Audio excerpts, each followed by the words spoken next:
Hello and welcome to Leadership Up Close. I'm Anne Lucas, the founder of Alta, and in each episode, I have a candid conversation with an impactful leader in Europe's tech landscape. They've got the t-shirt, they've got the scars, and they're here to share their insights and maybe even their secret sauce. You often talk about what you call the blind spot of scaling. Yeah. So let's start there. What does that really mean? I think when you launch a company or when you develop a company, you want to go fast. And when you want to go fast, there is a big movement. It's like everyone is running, is rushing. You see people going everywhere, but maybe not in the same direction. You see like teams thinking that they are following the same vision, but actually not talking about the same thing.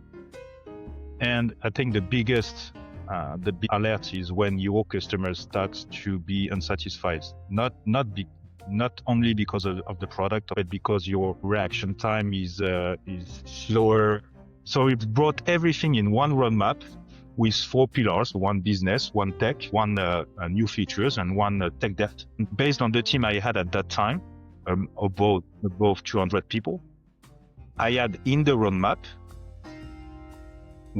10 years of potential delivery. So there was Station F as the connection with the French tech. There was the studio to incubate every single ideas within the company.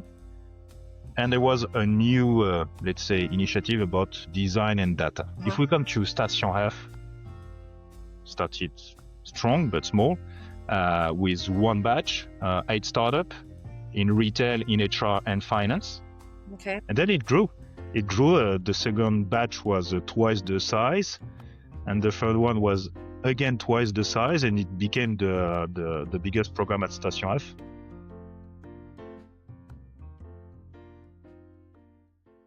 So today we're going to talk about driving innovation without losing execution, or in other words, lessons from scaling tech teams across growth stages. And who better to talk about this topic than Geoffrey Janvier, who is my guest today. So Geoffrey is a tech and product leader who has spent the past 20 years helping scale-ups grow without losing their edge. So from CTO to CPO to Chief Innovation Officer at companies like Talentsoft and Cegid, he has really seen what happens when execution slips and how to fix it. He's led organizations through hypergrowth, innovation reset, major tech shifts, and today he is a fractional exec who helps founders and leadership teams reconnect vision, execution, and results. He likes to say innovation without execution is noise, and execution without focus is waste. So Geoffrey, I'm going to hand over to you so you can introduce yourself very briefly. Yeah, thank you. I think it's a really great introduction. It's been 20 years right now that I'm in the market, especially for SaaS B2B, and I've been lucky to go through great stories, Enablon, Talentsoft, Cegid, you name it. And just give us a sense of scale for those businesses so that people know about it. Yeah, so Enablon has been sold for 250 million in 2017. It was the biggest actually selling in 2017 in France for a company that was unknown from the market because we were low radar all the time, but actually working with all the big companies in the world, including Google, including Amazon, including the big ones at that time. And then Talentsoft, 100 million in revenue, I would say. And then Cegid, I think they started in 2019, like with a valuation of 600 million, and they are now valuated at multiple billions. And it's about a 1 billion company today, isn't it? And much more, I think. Okay. And you've led teams of what, 250, 300 people or so altogether? Yeah. I had different size of teams. The biggest one was 250, and at Cegid after for the innovation, it was about 100 people. What's really interesting is that you've operated at the time when the French tech or the scene in France was really kind of evolving. I mean, I saw it from where I was sitting, actually from London, but that was, the last 10 years have been a major transition for tech in France. And you've helped to scale some of the most successful tech companies and to navigate tricky transitions from growth to scale. And you often talk about what you call the blind spot of scaling. So let's start there. What does that really mean? I think when you launch a company or when you develop a company, you want to go fast. And when you want to go fast, there is a big movement. It's like everyone is running, is rushing, and at some point, actually, I don't see the scale like a straight line. I see it like stairs, and stairs are really important. I'm more the manager of stairs than actually the straight line. I think it's like process that's become overwhelming. You see people going everywhere, but maybe not in the same direction. You see like teams thinking that they are following the same vision, but actually not talking about the same thing. And I think the big alert is when your customers start to be unsatisfied, not only because of the product of what you deliver, but because your reaction time is slower, or because they were expecting a news and you don't publish the news, etc. For many reasons. Mm-hmm. So and for me, it's not crazy, but you have this little noise coming all over the place, and that's why I think I have the most impact. Let's say at some point you need to say stop. Let's put everything on the table. Let's see what works, what doesn't work, and let's move with kind of focus, I would say. Okay. And so you didn't start necessarily in product, more sort of engineering. So pre-sales and sales first, and then into engineering. Is that right? Yeah. I started. I have a particular role at the beginning because when I joined Enablon, it was really a small company. I think I was the 15th in the company. Okay. So at that time, we were actually building the product and launching the product. And so I was both like architecturing and developing the product, then going into pre-sales to adjust the product and then implementing it. It was more of like a R&D hat and pre-sales hat and product hat and services hat. And then I grew, became a manager 2 years later, and then become a director 2 years later, and grew with the company and then launched the US. So what's been the common, because you've been CTO, CPO, you've been a president, you're now an advisor. So what's the common thread throughout those years? I think my mark is, again, the clarity in the whirlwind. It's how we can manage with ambiguity. I think that what has made me the leader I am today is at any step in the company, in any situation, I was the one that people came to just like clarify where are we going, what needs to be done now, what could wait later, and structure what I call all the time the whirlwind. It's like you're a whirlwind. You think you are moving the right direction. It's not the case. So that will be my thread. And so how then, and you've talked about, the growth wall when things start to slip, and you've been on sort of commercial side, product and engineering. So from your perspective, how can tech and product leaders stay aligned when the priorities are pulling in different direction, in a speed versus quality, short term versus long term? The wheels are spinning a little bit. Something needs to be solved. How do they need to stay aligned? Yeah, that's a really good question. I think I should take like Talentsoft example when I joined Talentsoft. So super fast growing, hyper scaling, many customers, many things to be done on every aspect. And I think that one of the first thing I've done is to bring everything in one unique roadmap. In any tech company, at some point you get the silo coming from the product manager, much more focused on the business, and the tech much more focused on the, I would say, legacy tech architecture. And the first thing he did is to bring everything in one roadmap, both product and tech. But not only, I also brought all business needs, because when you build a product, you need tools for pre-sales. You need like decks for the sales to be able to share the news of what has been delivered or what has been enhanced or what has been fixed. You need your tools for your support to be much more efficient in supporting the customers. And of course, there is always some, let's say, specific requests for a customer. So we brought everything in one roadmap with 4 pillars: one business, one tech, one new features, and one tech debt. And we allocate the budget in it just for you to get the sense of what it means. Based on the team I had at that time, above 200 people, I had in the roadmap 10 years of potential delivery. Wow. 10 years of needs that has been identified or in ideation or identified to be fixed, whatever it was. These 4 pillars in one roadmap was 10 years of my delivery, bandwidth, and capacity. And that's where I've been able to introduce the need to structure a little bit more the way we were building the roadmap, revamping the vision, trying to refine the focus and the, let's say, the parameters to take the right arbitrage, etc. So when you said 10 years of delivery, was that coming from your organization, or is that also kind of meeting the business needs and therefore you need It to was both. prioritize? It was both. It was both, of course, the vision that we had and the let's say the answer that we wanted to give to this vision. It was the customer expectation, because as we were building a product, of course, our customers' needs are evolving too. They are restructuring. They are launching a new thing on their side, etc. They are growing, so their expectations are changing. Our teams was growing too, and new people came in, etc. So it was both like internal needs and our vision, and everything brought into the same bucket was 10 years of potential delivery. Mm-hmm. And that, I think that was the, let's say, the signal. We were talking about signals earlier.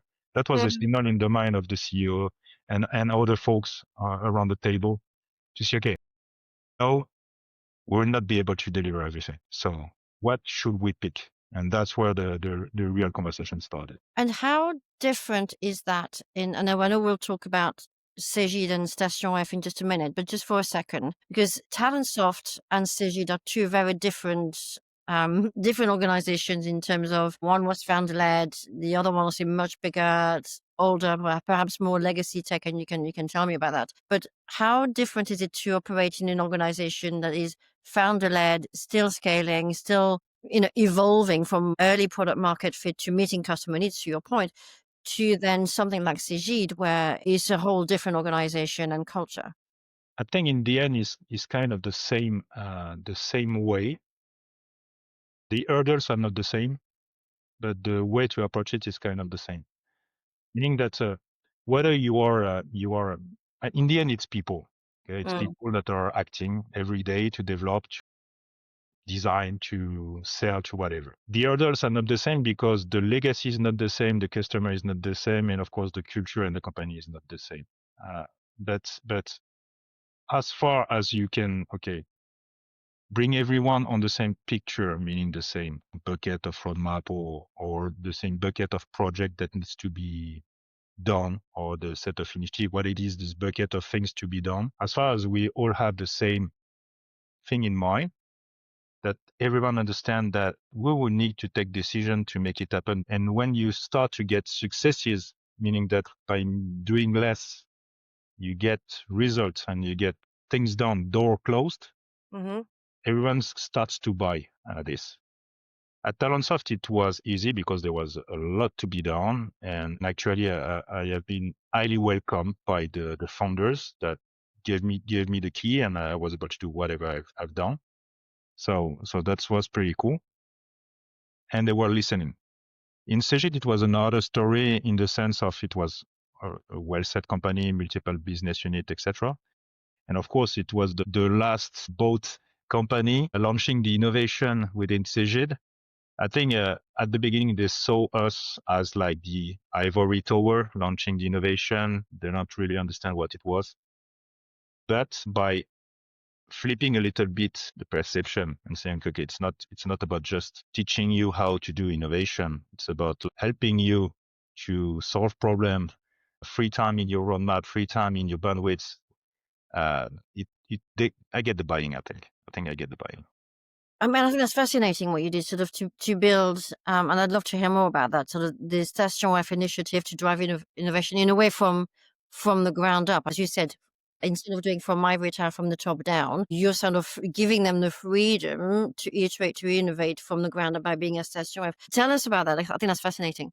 Yeah, it was fun. It was actually a super. When we launched Cegid, we were lucky also to have the enough like money to build multiple things at the same time. So there was Station F as the connection with the French tech. There was the studio to incubate every single ideas within the company. And there was a new, let's say, initiative about design and data. If we come to Station F, I think Cegid has made a tremendous move there because, of course, it was a well-set company with dozens of softwares in multiple verticals with multiple business units. And of course, with a constraint, which is actually this multiplicity of products and customers, which actually was their legacy. So in that case, to be able to innovate and get fresh air, I would say that started strong but small with one batch startup in retail, in HR and finance. Okay. And since the beginning, we tried to find a way to make the bridge between the internal teams and Station F. So it was both in mentorship. We get like 50 mentors from Cegid helping the startup, whether on sales, on pricing, on design, on discovery, on data, whatever it was. So every day, almost every day at Station F, there was like 5 to 10 Cegid people going to Station F to help the startups, and at the same time, without saying it, but actually it was happening, learning from the startups, because startups have not the same means to deliver. They are going quicker. They have less, let's say, hurdles at the same time. And so there was a good bridge between. And then we brought the startup within Cegid to present what they were pursuing, trying to figure out also the potential partnership or integration that could be done. And then we launched like the founder story. So as there was many founders at Cegid that has been acquired by Cegid, they were able to come and do founder days with the startups to explain them their story and what they faced, how they fixed it, etc., etc. And of course we also organized hackathon for the teams from Cegid to make hackathons with the guys in Station F. And then it grew. It grew. The second batch was twice the size, and the third one was again twice the size, and it became the biggest program at Station F. Really interesting. People don't necessarily think Cegid or wouldn't put Cegid and Station F in the same sentence. So the fact that you managed to bring the two worlds together. And Yeah. so what was the sort of the response reaction to that at Cegid? At the beginning, it was like, okay, it's a, I would not say marketing action. No, but it is. It was like it's a side thing. And as at the same time we were building this studio I mentioned earlier, the studio was there. Actually, this studio enables me to put in place what I had in mind for years. For years, I have learned that innovation is not only the shiny new features on the first screen that you display in your demo, etc. It's not only about that. For me, innovation is the first step in the process of the delivery. What I mean is that the real role of innovation is not to think like Steve Jobs to invent the new iPhone. Of course, Steve Jobs has innovated a lot. We're not challenging these aspects, but innovation at the beginning is also to make sure that you have the platform, the methods, the playbook to validate your idea. To innovate, you need to make sure that actually there is a problem to fix and people to buy something to fix the problem. And that's how we at innovation at Cegid remove the hurdles within the other teams. Again, this kind of ivory tower. We build in place a group of person to help other validate their ideas with the right tool, the right way to do it. And obviously we were actually validating ideas in less than 2 weeks, which is not a big budget for a group of people to invest when they want to validate something.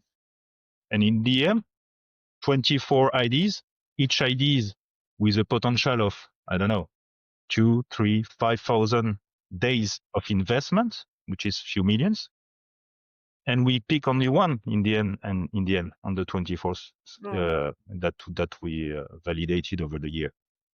So what I would mean with that when I say innovation is part of the process is that the role of innovation is, of course, to know what the market is going after, challenge new tech, etc. But the main activity of an innovation group is to help others validate their ideas to make sure that they don't bring into the roadmap and into their R&D bandwidth something that is not relevant for the customer.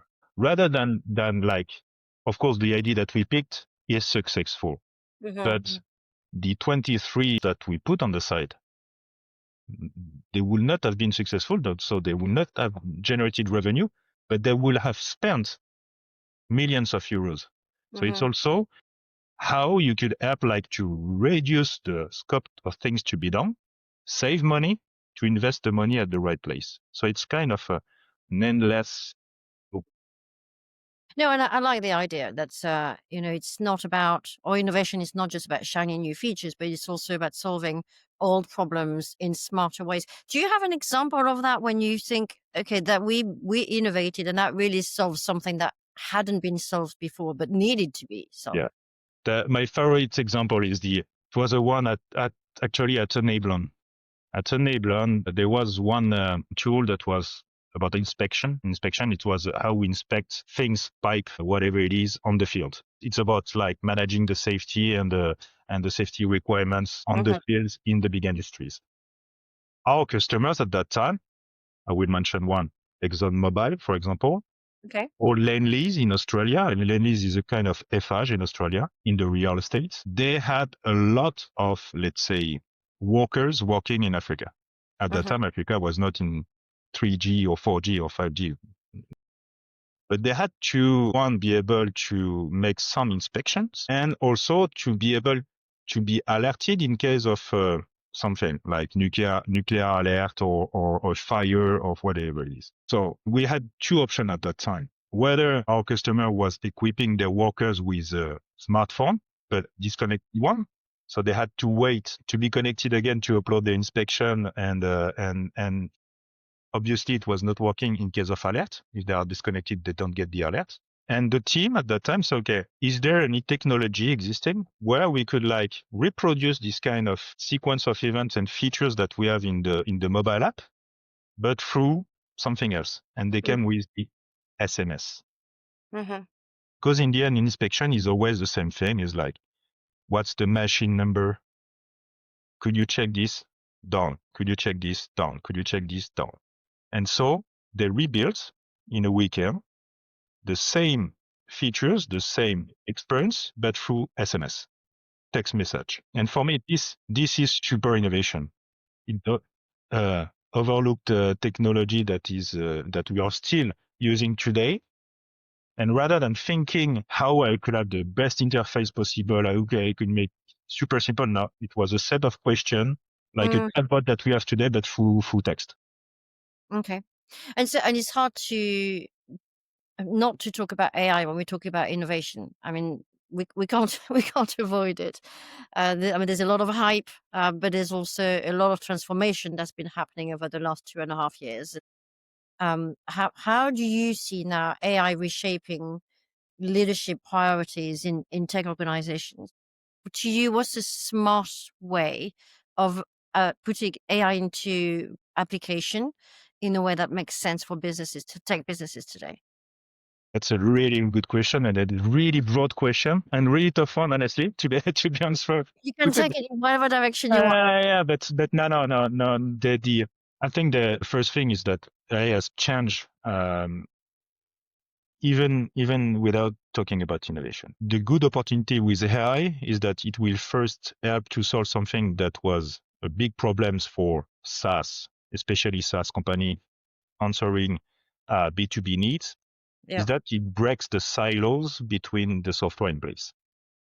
Nowadays, I think it's still the case, a medium business has about 40 different SaaS within the company, from CRM to finance to HR to whatever it is. There's 40 CRM. And until we had this agentic AI stuff, but to synchronize and break the silos between these softwares was not a nightmare, but a lot of investment. You need all softwares to have APIs. You need a platform in between to make the change between the exchange between the APIs, etc. So that's the first thing that it will change, is that this will be the first like real easy synchronization between the software. It will break the silos. And for developers and let's say product and tech teams, validating an idea at Cegid 3 years ago was 2 weeks. Mm-hmm. It will speed up the process. Yeah. Nowadays, you get like platform like Lovable or whatever. I'm actually using it as we are talking for another subject.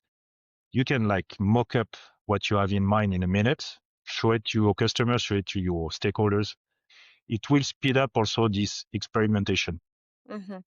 Then when it goes to your question to what it will change to software and how I will involve AI in it, I think if I take my hat as like specialist of SaaS B2B, I think the product teams has to spend a lot of time to even more understand their user, even more understand their customers, to make sure that they don't just put AI as a buzzword. I think there is no pitch deck nowadays without AI in the pitch deck, but AI, as of today, for me, in the SaaS B2B, in the logiciel in French, has to think on how I augment my users, not how I change or how I modify the way they operate. It's more how I augment them. So how I automatize things, how I do things. And then when it goes to identifying new how to say that, opportunities, new features, new module, new products, I think I will recommend not to go too fast and not to let's say think that AI is the miracle. In the end, even if it will speed up your experimentation, even if it starts to speed up your development and your ability to deliver and to structure your infrastructure, Mm-hmm. it doesn't mean that you don't have to leverage your brain as a product guy, as a CEO, as a sales guy, to really understand what you are going to which problem you are going to fix and how you will help your customers. Because in the end, it's not the AI that will sell for you. It's not the AI that will have the idea or think how to answer a problem without you interacting with it. So for me, it's a big move, big trend. I'm leveraging AI every single day, but I try to be conscious and making sure that I leverage AI to augment what I'm doing, augment what the way I'm interacting with people, and making sure that I pick the right. In your own organization, if you had to take on a role today as, and I know you're not doing that today, but if you were to take on a role as a CTO, CTPO, and you had to transform or help a business transform to make sure that they integrate AI in the product, how? But there is legacy tech. Maybe it's a Cegid where you've got a sort of group structure. How do you then make sure that happens? Would you do what you did at CG to have maybe like a separate AI team to work, to transverse kind of way, horizontal way with product and tech? Or how would you then structure that to make sure that you're also developing the talent that you inherit? Because not everybody's going to be as AI fluent Indeed, as we like them to be. indeed. I think the simple first step is to make sure that the whole leadership team has actually a training and the same one in the same room for a few hours to make them understand and be aware of what is possible and what is not possible and what is existing on the market. But that's not the big piece. And I think you hit the point. I think I will pick 1, 2, 3 people to actually go deep on what can be done, how to leverage chat, how to leverage cloud, how to leverage Gemini, whatever the platform is, learn how they could leverage what we call the vibe coding or Atlantic, whatever, and learn and experiment, again. Mm-hmm. Then by experimentation, you build actually your own playbook. And what I mean by building your own playbook is that it's not only like leveraging AI and apply it to something. It's applying AI in your context. And we all know that every single company has its own context. And I think that's the most important, is making sure that you can match the need with what can be done by. So yeah, I will go with a small team, not a huge investment.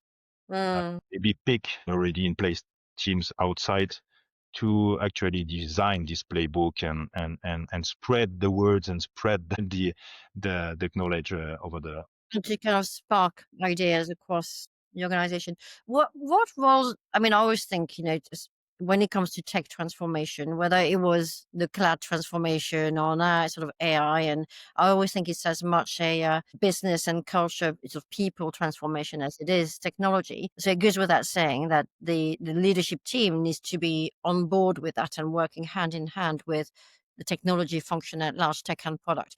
What role do you think boards have to play in that respect of, AI transformation, ethical AI? What role do you see boards playing in that respect? That's a good question. I think more than before, I mentioned multiple times the word silos. I Mm-hmm. think what kills company, actually the ego and the silos. Okay. And I think when the previous question, when I say, I think we should have the whole leadership sit around the table and train on AI. With AI, things going faster, competitors are going faster.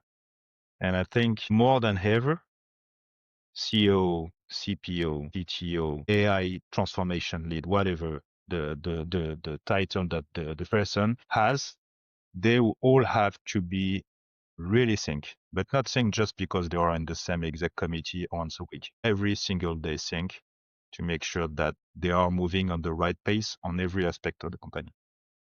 When I said at the beginning, like, let's say, bring clarity in ambiguity, that's Mhm. for me the biggest role that a C-level leader should have. In that moment, everything is moving so fast outside the company that if you are not well in sync and you spend your time like managing your own silo without looking the rest of the company, you will have big issue. And Mhm. so for me, the leaders of today has to be really, really, really, really sync and align on the same. And so for boards specifically, how do they help the leaders to stay, to break the silos? The best way I found in my career was to share one page. So it's not a one pager to present your offer to the market. It's a one page when you get the top objective of the company. Of course, there are some figures at the top, but the rest is about initiatives and objectives that are shared and updated every single week, limited in numbers. I think the area where I saw it was Talentsoft. The quarter, 5 top initiative, Mm. 2 or 3 OKRs below, all the whole tech C-level team align on it, charge everything. It's always, it's like, for me, it's super simple equation. Mm. Focus as much as you can, repeat, and repeat again. That's what is priority. That's what is priority. That's what is priority at every single level or department of the company, so that no one in the company has his own like ambiguous vision of what needs to be done. They all know that's the top priority. That's the top priority. It's the top priority. And it's about repeating, and stay focused. So the boards in that case can be sort of, so you're creating one coherent voice essentially across the Yeah. organization, and the board can be the voice that is supporting the leadership team when it comes to the broader strategic vision. So how to stay competitive when everything is moving fast, making sure there's the right, I guess, strategic roadmap for the business that has to be. I mean, what I'm seeing at the moment, really, though, is boards pushing for having leaders that can go stay at strategic level, but also be able to go very, very down in the granular detail of execution. Yeah, you're right. You're right. That's the bottom line. The idea is to make sure that the whole, from the vision, the strategy that is defined over 6 to 18 months, and what is operationally done every day, is all linked, all in the same way of structuring the thing. So, um, So, I mean, you've talked about how, I guess, your advice for leaders trying to balance innovation and execution is about sort of staying aligned and breaking down the silos. If there is one word that would define leadership today, and I'm conscious that you've worked Talentsoft, Cegid, and you're now more of a sparring partner to founders and leaders. So you come from very different perspectives. But if there's one word that would define leadership in today's market, what would it be? so leadership for me today, the best leader will be the clearest in the room, not the smartest. Okay, so Again, clarity. And then we're just going to do sort of quick fire, just to wrap up, quick fire of little questions. What advice would you give to your younger self as you step into your first leadership position? stay who you are. Stay who you are. Yeah. It's funny because I became a manager quite soon, like a year after I started. Okay. And when you become manager, it's kind of, you see this manager behaving like that, the other one behaving like that, and you start to switch the way, and you start not to be a different person, but in the professional world, you start to be different from your personal aspect. And that's not the right way. You need to stay aligned with who you are, your own belief, your own values, and then learn from others and learn how to go on stage and be a storyteller, whatever it is, but stay who you are. So yeah, that's what I would say to my Okay. And then a couple of questions I ask everyone in these sessions. And one is, what's a leadership rule you would happily break? The one that says that you should be in control every time. Again, I was like a father trying to control everything. No, let things go. You will be surprised by your teams. They are the experts. They are the experts. You're not. You're the one to make the field, let's say, free and easy for them to, let's say, leverage their expertise. So let them go and don't try to over control and be in control all the time. Okay. I don't know how much of a music fan you are, but if leadership had a soundtrack, what would be on yours? I think I'm a big fan of Eminem. Okay. I think it would be Lose Yourself. Lose yourself. Lose yourself. Yeah. I don't remember. There is a sentence in there. Is the opportunity, you've got one shot? Yeah. I think it brings the idea of courage and determination, many things. And when you embrace a new role, of course you want to be successful and you want everything to be perfect, etc. And sometimes you overthink. You overthink. You push back things because it's not perfect, because you want to demonstrate to your peers that you're the right person. That no, go for it. If there is a wall, break the wall, and then go around the wall, but don't waste too much time. Move, because the momentum is important and courage is important. So don't have fears, don't push back, lose yourself. Excellent. And obviously now you're now embarking on a new journey. What are we going to see? What will happen in the next sort of 12 or so months? How should we think of you? What we're going to see Geoffrey doing in the world of tech in Europe? Hopefully I will have crossed the road of a few or multiple companies. Yeah. And obviously, I think I will have learned again a lot. I will not sell a perfect recipe, and so I hope I will have learned a lot and cross the road and helped a lot of people actually, let's say, bringing the value that I want to bring on the market. And I think in 12 months, few things will have also changed in AI or in other tech stuff, and maybe in terms of environment. So we'll see, but hopefully it will be a great journey. And I hope yours will be fun too. I'm definitely having fun with this. Is the goal for you to be like a sparring partner, to sort of work alongside founders and C-suite or sort of leadership teams to try and solve particular transition phases? Is that what I brought it like a co-pilot. Didn't want to be a consultant, like bringing let's say dozens of decks, etc., to tell the theory to people. I refuse also to be a coach because it's not what I am.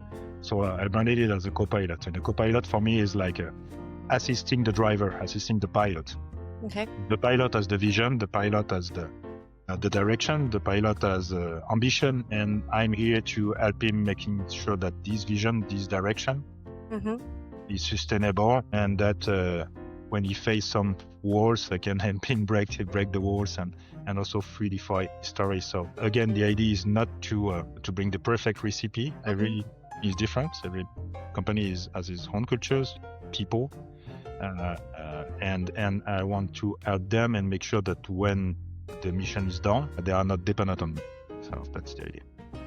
Okay, fantastic. Well, Geoffrey, it's been an absolute pleasure talking to you about this topic, and I can't wait to see what you're going to be bringing to the market, and I'm sure our paths will cross in many other ways.